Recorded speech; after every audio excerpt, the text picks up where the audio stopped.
We start the day's other headlines with what the Trump administration is calling its armed conflict with drug cartels.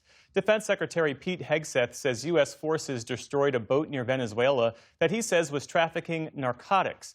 He posted this video on social media saying that 4 narco-terrorists were killed, but he offered no details on who they were or if they were affiliated with any group.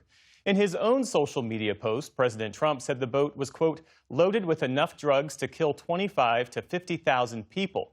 This is the 4th such strike in the Caribbean this year, and it comes a day after President Trump declared drug cartels to be unlawful combatants.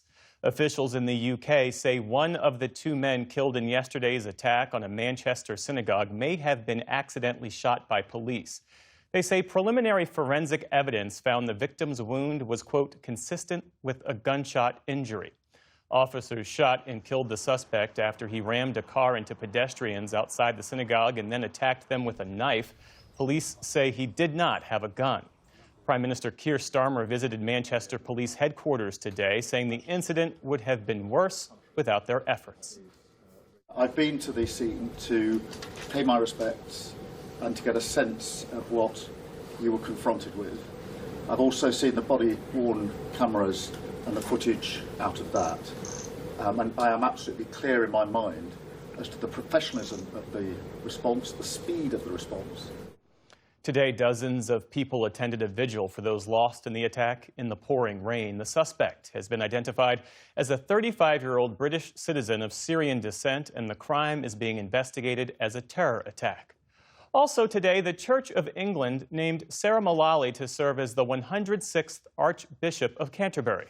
The former cancer nurse will be the first woman to take the role in more than 1,400 years, leading more than 85 million Anglicans worldwide.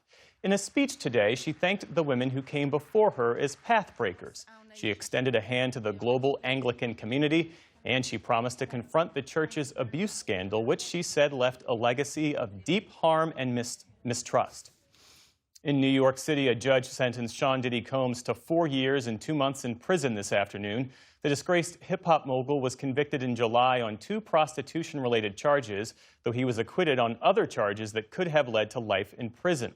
During sentencing, the judge told him he would spend, quote, hard time in prison away from your family, friends, and community, but you will have a life afterward.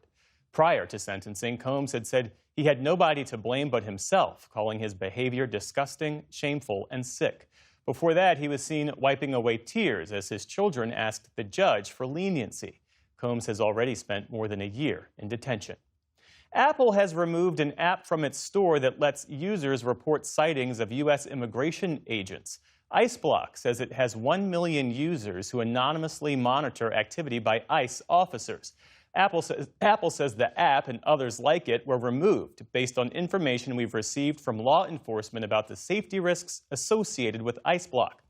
Attorney General Pam Bondi claims the app was designed to, quote, put ICE agents at risk just for doing their jobs. Even though it's no longer available, it's still functional for those who've already downloaded it. Firefighters in California managed to contain a massive blaze at a Chevron oil refinery outside Los Angeles earlier today. Flames from the blaze were visible for miles after it erupted yesterday at the El Segundo refinery. City officials urged people to stay indoors, though there have been no reports of injuries and there's no current threat to public safety. Nearby residents described feeling a rumble yesterday before seeing the flames. It wasn't immediately clear what caused the fire.